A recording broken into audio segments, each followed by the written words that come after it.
Selamat pagi untuk kita semua. Shalom. Shalom. Bapak Ibu jemaat yang Tuhan Yesus berkati.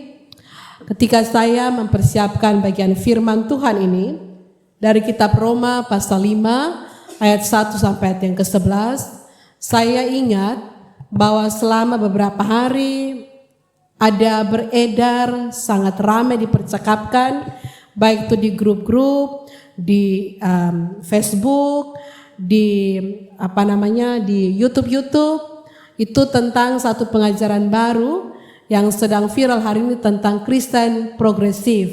Pernah dengar?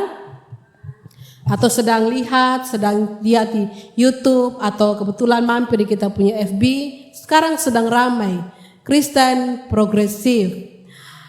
Kelihatannya sebagai Kristen, tetapi kalau ditelaah, dilihat lebih cermat, diamati dan sungguh-sungguh, maka ajaran itu ajaran sesat. Karena menawarkan seolah-olah nilai Kristiani yang dibawa, nilai-nilai iman Kristen, tetapi sesungguhnya bukanlah muatan iman Kristen. Dan karena itu disebut sebagai sesat, tidak sesuai. Nah, Bapak Mama dan Saudara, sebelum itu saya kira pengantar sedikit bahwa Kristen progresif ini bukanlah gerakan aliran baru dalam gereja. Dia sudah ada sejak gereja mula-mula dengan nama yang berbeda-beda. Lebih sering disebut sebagai bidat, ajaran-ajaran sesat, ajaran-ajaran yang tidak sama dengan apa yang diajarkan oleh rasul-rasul. Tetapi sekitar tahun 2000 dia semakin diangkat, 2006 dia menjadi sangat viral. Dan sekarang kembali diangkat lagi, menjadi sangat terkenal. Banyak orang mempercakapkannya. Seperti namanya saudara, Kristen progresif. Itu berarti bahwa mereka mengagungkan atau mereka mengangkat tema bahwa seperti namanya Kristen progresif, iman itu harus bertumbuh, berubah, bergerak sesuai dan menyesuaikan dengan perubahan perkembangan zaman saat ini.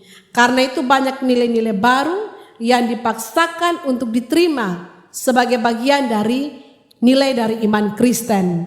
Ada beberapa poin sekitar 8, tapi yang saya mau bicarakan di sini ada 3 yang paling mendasar, tapi juga yang paling meresahkan sesungguhnya bagi kita sebagai orang beriman. Apa itu yang ketiga? Yang 3 hal itu. Pertama, Kristen progresif itu mereka percaya pada Allah Tritunggal, Allah Bapa, Putra, dan Roh Kudus. Tetapi pada Tuhan kita Yesus Kristus mereka memberi pandangan yang lebih rendah.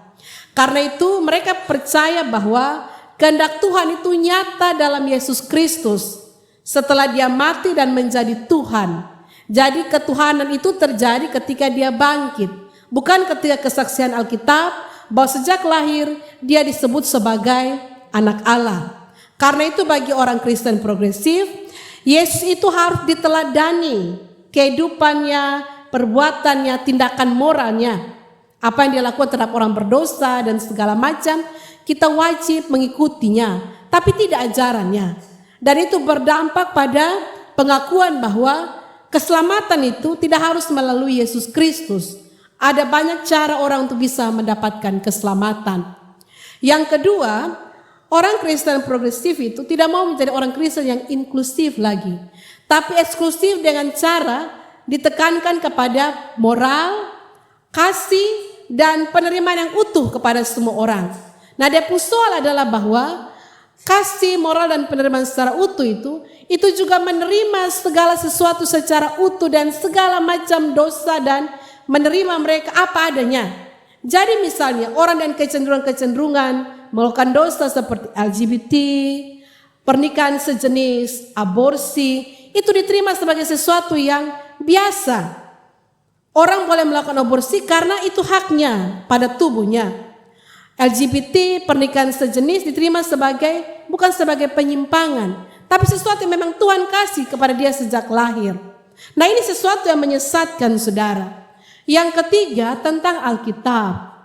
Bagi orang Kristen progresif, Alkitab itu bukanlah kebenaran yang mutlak. Karena itu Alkitab itu berisi firman Tuhan, bukan firman Tuhan. Berarti Alkitab itu bisa ada bagian yang salah dari bagian firman Tuhan ini, karena dia bukan kebenaran yang mutlak. Padahal bagi kita, Alkitab itu firman Tuhan. Di dalamnya Tuhan berkarya, bekerja, dan menyatakan kehendaknya.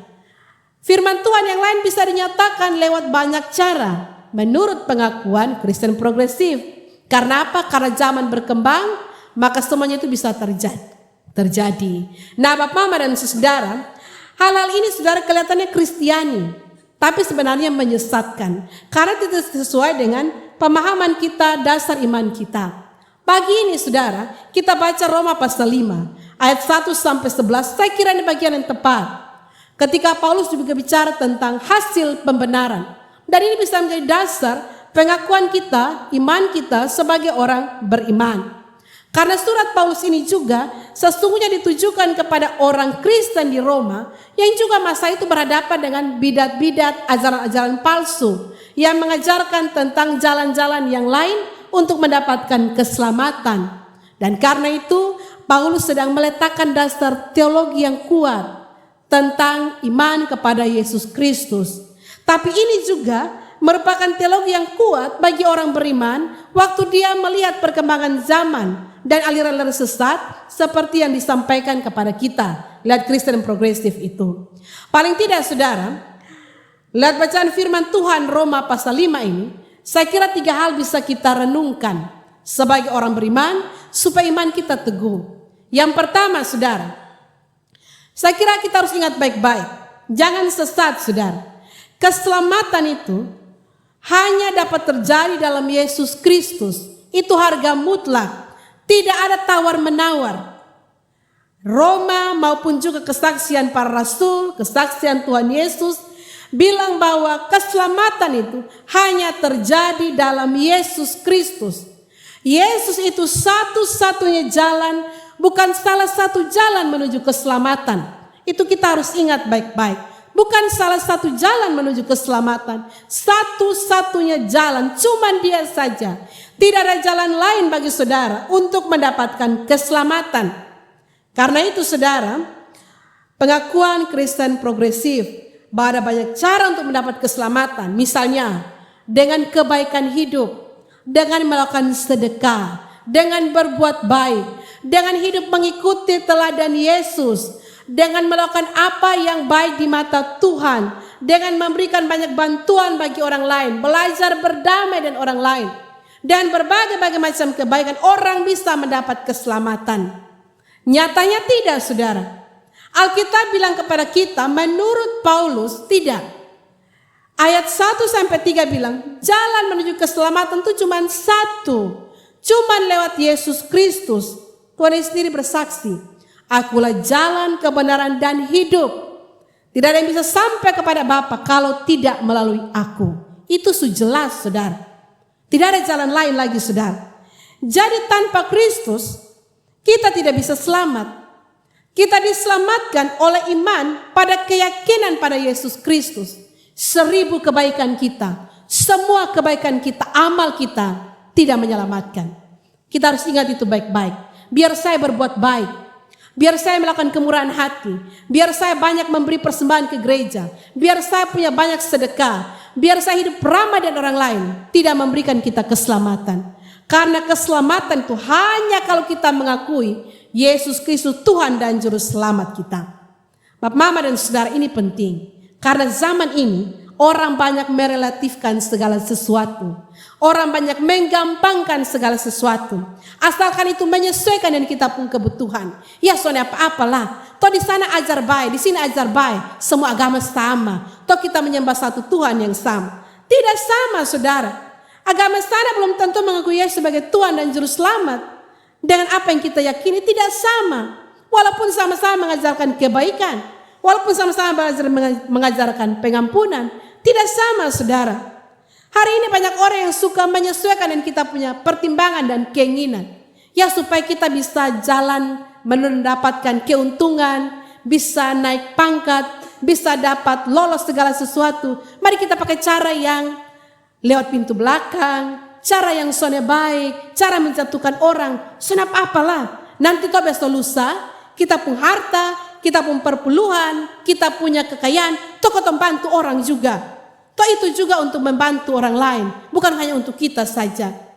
Bapak Ibu dan saudara, banyak kita merelatifkan itu. Sudah apa-apalah, kita nanti menikah beda-beda, soal. Tidak bisa saudara. Karena Kristen bagi kita orang beriman, keselamatan itu cuma satu. Dalam Kristus harga mati tidak bisa saudara tawar-tawar. Alkitab bilang kepada kita, ayat 1 dan 2, dibenarkan oleh iman, tapi iman itu bersumber kepada Yesus Kristus, bukan bersumber pada kebaikan hati. Dan Tuhan membuka jalan keselamatan itu lewat putranya Yesus Kristus. Kita mengaku dengan mulut, kemudian kita lanjutkan dengan tindakan hidup. Bapak Ibu dan saudara, karena itu waktu orang sidi tidak diwakili dia pengakuan. Dia sendiri yang mengaku. Dia sendiri yang menyatakan dia punya iman kepada dunia, kepada banyak orang. Dia pengikut Kristus. Dia orang menyatakan Kristus sebagai juru selamat. Nah Bapak Mama dan saudara, mungkin kita akan bertanya, terus saya buat baik selama ini bikin apa? Yang saya bantu-bantu orang, yang saya sudah melawan orang tua, yang saya bikin baik, yang saya banyak-banyak berikan sedekah, yang saya banyak bantu-bantu orang susah, yang saya memberi ampun kalau orang bikin salah. Lalu kalau semuanya itu tidak menyelamatkan, lalu itu bikin apa? Saudara harus ingat baik-baik, semua yang saudara buat itu, yang baik-baik itu, yang benar-benar itu, harusnya dia itu cerminan, wujud, syukur kita. Karena apa? Kita sudah diselamatkan. Jadi itu merupakan terima kasih kita, syukur kita karena Tuhan menyelamatkan kita. Karena kita diselamatkan, maka buah kita, hidup kita itu menghasilkan kebaikan-kebaikan hidup. Jadi bukan dia menjadi sogokan, bukan karena untuk dapat keselamatan kita buat kebaikan, bukan. Karena saudara diselamatkan, saudara melakukan kebaikan-kebaikan hidup. Jadi tidak terbalik saudara. Bapak Ibu dan saudara yang Tuhan Yesus berkati, ingat baik-baik bahwa segala kebaikan-kebaikan hidup yang dibuat oleh kita atau dibuat orang lain yang kita lihat, pasti dia selamat. Karena apa? Karena dia baik hati. Karena dia buat banyak kemurahan. Walaupun dia bukan orang beriman. Tidak saudara, tidak akan selamat. Karena apa? Karena itu bukan cara mendapatkan keselamatan. Cara mendapatkan keselamatan, Paulus bilang cuma satu. Yesus mengaku cuma dia saja jalan keselamatan ini. Karena itu saudara ingat baik-baik. Kalau ada ajaran sesat yang mengajarkan saudara, apa kita buat kebaikan, nanti kita selamat. Apa kita ramah dengan orang lain, kita kasih pengampunan, pasti kita selamat. Sesat saudara. Karena saudara hanya bisa diselamatkan oleh Yesus Kristus. Buah hasil dari keselamatan itu yang saudara melakukan perbuatan-perbuatan baik dalam hidupmu. Yang kedua saudara, Alkitab Paulus bilang, sesungguhnya orang itu harus bertekun dalam penderitaan dengan mendasarkannya pada firman Tuhan. Penderitaan itu bisa dialami semua orang, tapi pendasarannya pada apa? Paulus bilang pada firman Tuhan, sola scriptura, oleh karena firman Tuhan. Martin Luther waktu bikin protesnya, salah satunya adalah karena apa? Karena gereja menyimpang dari kebenaran, menyimpang dari firman Tuhan. Bapak Ibu dan saudara, Paulus bilang pada kita ayat 3 dan 4. Dia bilang bahwa ketekunan itu menimbulkan tahan uji. Tahan uji itu menimbulkan pengharapan. Nah sekarang ini pengharapan tahan uji ini dia pun dasarnya dari mana? Bagaimana orang bisa bertahan? Ya lihat kebenaran firman Tuhan. Saudara, hari ini di dunia ini banyak godaan saudara. Banyak godaan datang pada kita. Godaan-godaan yang membuat kita untuk bisa meninggalkan iman kita. Godaan pada pasangan, godaan pada kekuasaan, godaan mendapat harta yang banyak, godaan untuk pentingkan diri sendiri, macam-macam kita godaan saudara. Kalau saudara harus bertekun dalam pengajaran, maka ikutlah pengajaran yang benar dan yang tepat. Apa yang membuat kita ini bisa teguh waktu kita ada pencobaan, pergumulan, tekanan hidup, kesusahan?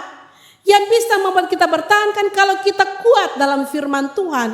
Kalau saudara baca firman Tuhan, kalau firman itu mendarah daging dalam diri kita. Jadi begitu pergumulan datang, pencobaan datang, firman Tuhan menguatkan kita. Oh iya, saya pernah baca di firman ini. Tuhan itu gunung batu, Tuhan itu kekuatan. Berarti hanya dia pengharapan. Oh saya pernah baca bahwa Tuhan Yesus saja minum cawan, di mana dia harus menghadapi pergumulan. Berarti saya juga belajar untuk bertahan di tengah-tengah pergumulan. Nah, kalau kita tidak pernah baca firman, kita jauh dari firman-Nya, bagaimana kita tidak goncang iman? Bagaimana kita tidak meninggalkan Tuhan? Bagaimana kita mudah menjual iman kita? Karena memang kita tidak kokoh dalam perkataan firman Tuhan. Bapak Ibu Saudara yang Tuhan Yesus berkati, tadi kita punya pembimbing bilang kita betul.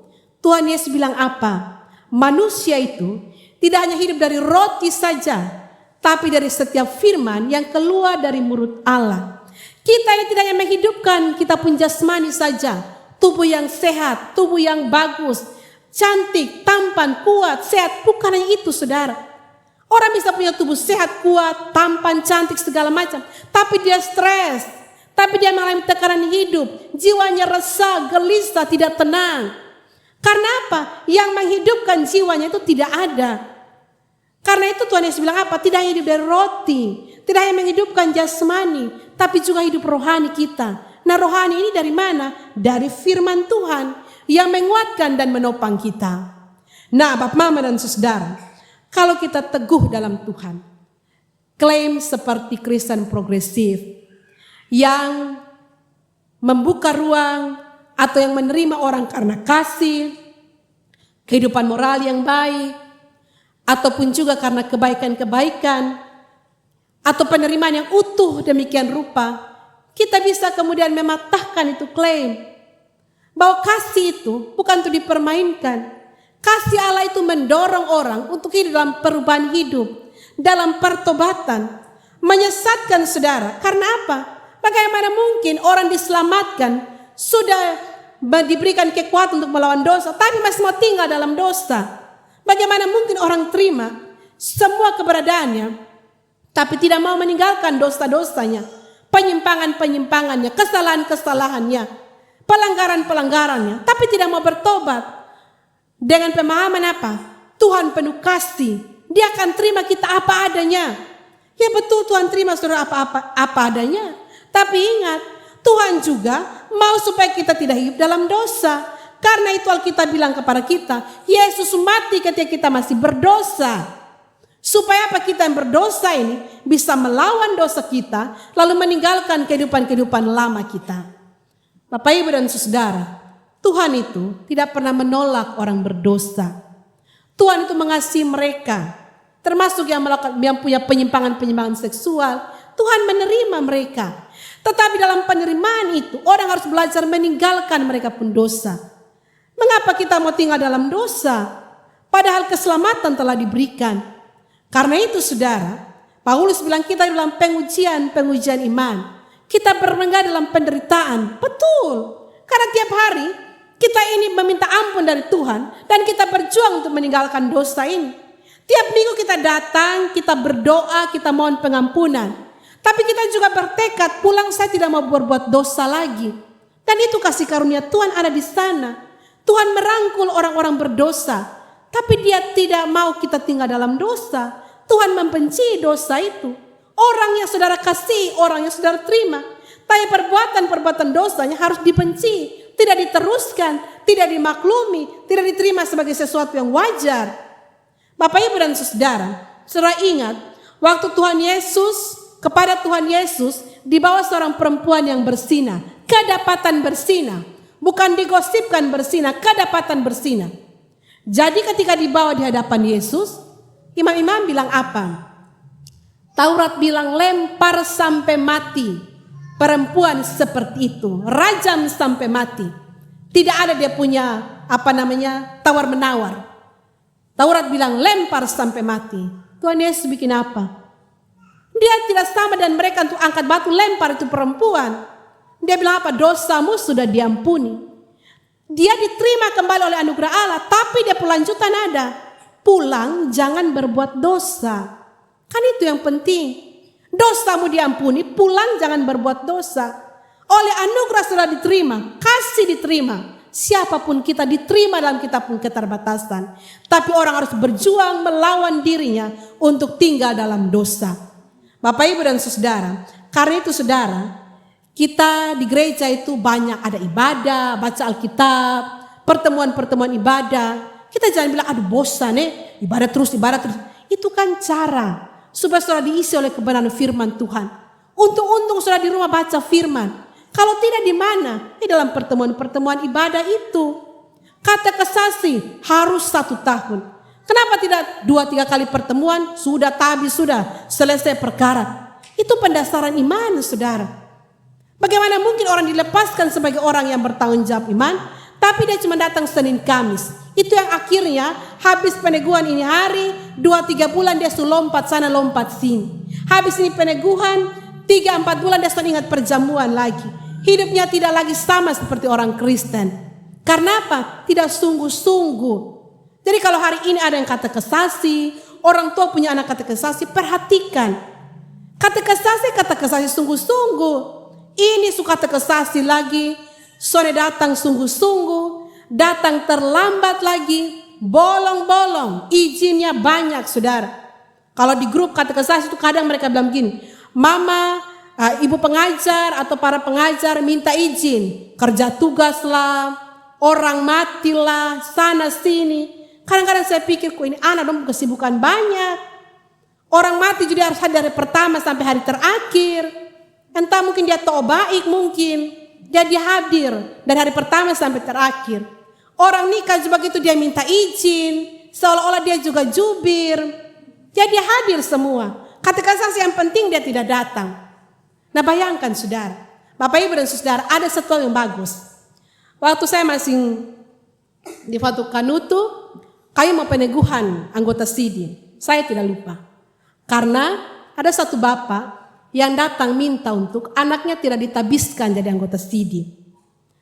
Saya bilang begini, Bapak tidak menyesal, kasihan anak sudah belajar 1 tahun.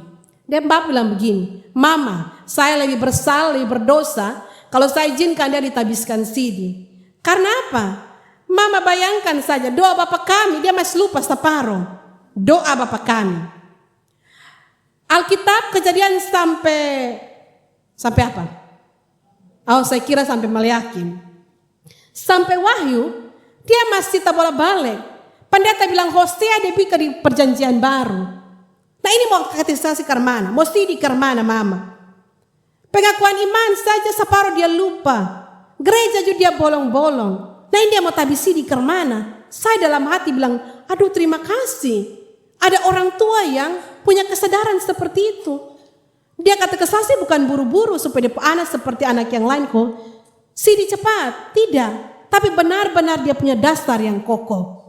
Puji Tuhan kalau ada orang tua seperti itu. Kata kesasi bukan alat, tapi cara untuk anak itu bertumbuh dalam iman. Nah karena itu saudara, ini hal yang penting. Kalau kita tidak rasa ini hal yang penting, besok lusa kita kehilangan generasi orang-orang yang punya iman yang teguh. Besok lusa A bilang dia ikut, B bilang ikut, C bilang ikut. Apalagi kalau firman ini, Alkitab ini tidak lagi dia sentuh saudara. Dia lebih sentuh apa? HP-nya. Dia lebih sering datang di apa? Di FB, di Instagram, di status-status. Daripada dia pegang Alkitab.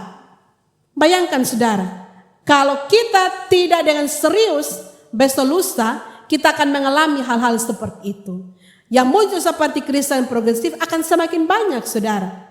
Bukan semakin hilang, dia akan muncul, akan hadir lagi dengan model dan bentuk yang berbeda. Muatannya nilai Kristen tetapi menyesatkan. Yang terakhir saudara, keselamatan itu anugerah Tuhan. Karena itu orang belajar hidup dalam anugerah Tuhan, tidak hidup dalam dosa. Ayat 11 saudara, saya kira itu menolong kita. Dan bukan hanya itu saja. Kita malah berbangga dalam Allah oleh Yesus Kristus Tuhan kita. Sebab oleh Dia kita telah menerima pendamaian itu. Kalau kita diperdamaikan dengan Allah. Lalu wujud syukurnya apa? Bukankah saudara, wujud syukur kita diperdamaikan dengan Allah. Kita hidup dalam kebenaran. Untuk bisa membawa damai sejahtera dalam hidup kita. Hari ini saudara, bacaan kita ini, Majelis Sinode kasih tema, dibenarkan untuk damai sejahtera. Jadi diselamatkan, dibenarkan untuk punya damai sejahtera. Nah kalau kita sudah dibenarkan, maka tanggung jawab orang beriman adalah hidup dalam damai sejahtera. Itu yang tadi saya bilang. Kalau saudara buat kebaikan, kemurahan hati, perbuatan-perbuatan baik, itu adalah hasil dari anugerah keselamatan yang kita terima. Seperti Paulus, saudara, dia bilang kepada kita, dalam pengujian iman, itu pasti ada pencobaan, saudara, ada kesengsaraan. Namun Paulus bilang, itu bagian kita harus bermegah dalam Tuhan. Sesuatu yang tidak bisa kita hindari, tetapi kita bersyukur bahwa kita akan bisa menang atas dosa. Karena kita bilang Kristus sudah menang. Nah, Bapak Ibu, saudara yang Tuhan Yesus berkati, ingat baik-baik bahwa pengujian-pengujian iman, kalau sudah ada dalam pencobaan-pencobaan, itu juga bagian Tuhan sedang mengikis dosa kita dan menambahkan pengharapan serta iman kita. Karena itu hari ini, kalau sudah ada pergumulan, dalam tantangan hidup, dalam kesukaran-kesukaran, kembali pada firman Tuhan. Baca firman-Nya, pasti saudara akan diteguhkan dan kelak pasti saudara menang atas pencobaan-pencobaan. Tuhan akan menopang kita, orang-orang yang sungguh-sungguh mau memberi hidupnya dalam kebenaran Tuhan. Amin.